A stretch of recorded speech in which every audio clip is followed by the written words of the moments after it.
大家係咪以為 AI 泡沫要爆破啦？散戶驚到震，連槓桿基金規模都跌咗28%。但係好反直覺嘅真相係，當大家斬倉見血嘅時候，機構竟然瘋狂掃貨，對沖基金錄得自2022年12月以嚟最大規模嘅科技股淨買入。今次呢單新聞係咪代表散戶又再一次被大鱷完美收割呢？好，進入分析正題之前，如果你覺得我嘅分析對你有幫助，就記得 comment、like 同 share， 再訂閱我哋嘅頻道，咁就唔會錯過我哋嘅深度市場分析啦。7月份嘅半導體板塊經歷咗恐怖嘅洗盤，費城半導體指數7月每日盤中波動都超過2%，喺22個交易日裏面日日如是。呢種情況喺歷史上只有2008年金融海嘯同2020年疫情出現過。半導體板塊單月暴跌21%，蒸發咗22,000億美元市值。表面睇咧係泡沫破裂，但如果對接數據咧，就會發現背後嘅真相。散戶重倉 SK Hynix 同 Micron， 仲有 Nvidia 呢啲單一股票槓桿基金累積咗超過210億美元規模。散戶越跌越買，最終引發系統性爆倉同去槓桿。槓桿基金資產規模暴跌28%，但係同一時間，全球科技股票基金喺過去5個星期錄得破紀錄嘅750億美元淨流入。華爾街利用財報季前嘅資本開支焦慮，刻意放大波動率，機構藉此成功收割咗散戶嘅籌碼。當散戶流動性枯竭嘅時候，對沖基金創落幾年嚟最大淨買入紀錄。呢場洗盤讓市場重新回歸基本面。好，跟住落嚟，我哋分析今次業績期嘅主角之一，公司係 Palantir， 編號係 PLTR。Palantir 錄得第9次連續超預期，盤後股價急升。大家要明白 ，Palantir 唔係開發大語言模型嘅公司，佢嘅核心業務係幫政府同企業連接人工智能模型同私有數據。佢哋有3大平台 ，Gotham 主要服務國防政府 ，Foundry 連接數據同業務流程 ，AIP 即係人工智能平台，就幫企業喺受控環境部署模型。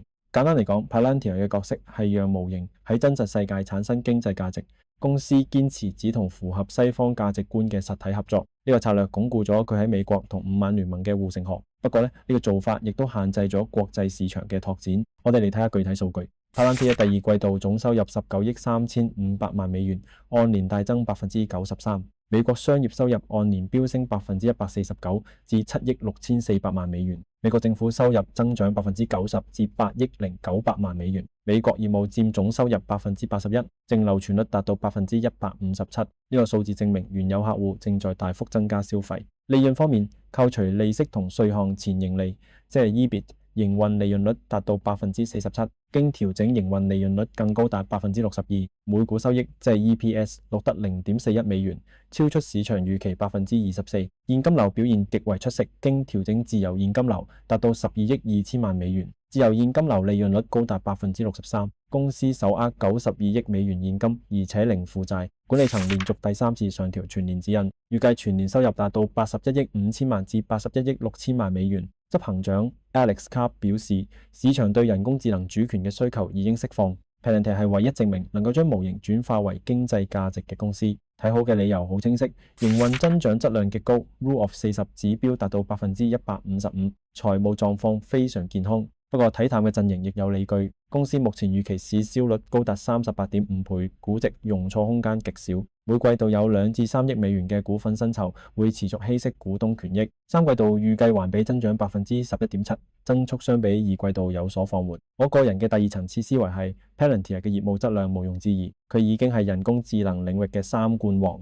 但偉大嘅企業同偉大嘅投資之間隔住價格，現價入場需要對未來長期執行力有極高信心。好，講完 Palantir， 我哋再睇下另一隻爆發嘅晶片股，公司係安森美半導體，編號係 ON。安森美半導體專注於功率半導體同感測器，佢哋供應碳化矽，即係 SiC 同埋氮化鎵，即係 GaN 等先進材料。呢啲材料讓電力喺電動車同數據中心高效轉換。過去2年，安森美半導體主動重組，公司退出咗3億美元低利潤業務，資源集中喺汽車、人工智能數據中心同能源基建。第2季度收入16億0400萬美元，按年增長9%，超越預期。汽車業務錄得7億8100萬美元。雖然全球車市疲弱，但喺中國市場，安思美汽車收入逆市增長13%，工業業務貢獻4億2300萬美元。非核心業務收入大幅下降34%，反映出公司主動瘦身嘅策略。經調整毛利率達到39.3%，實現連續4個季度環比改善。經調整每股收益0.74美元，增速係收入增速嘅4倍。呢個體現咗強勁嘅營運槓桿。現金流方面，自由現金流達到4億2500萬美元，自由現金流利潤率攀升至27%，公司將105%嘅自由現金流透過回購回饋俾股東，佢哋嘅資本開支極低，一季度僅佔收入1.4%。指引方面，第三季度經調整毛利率預計跳升到40%至42%。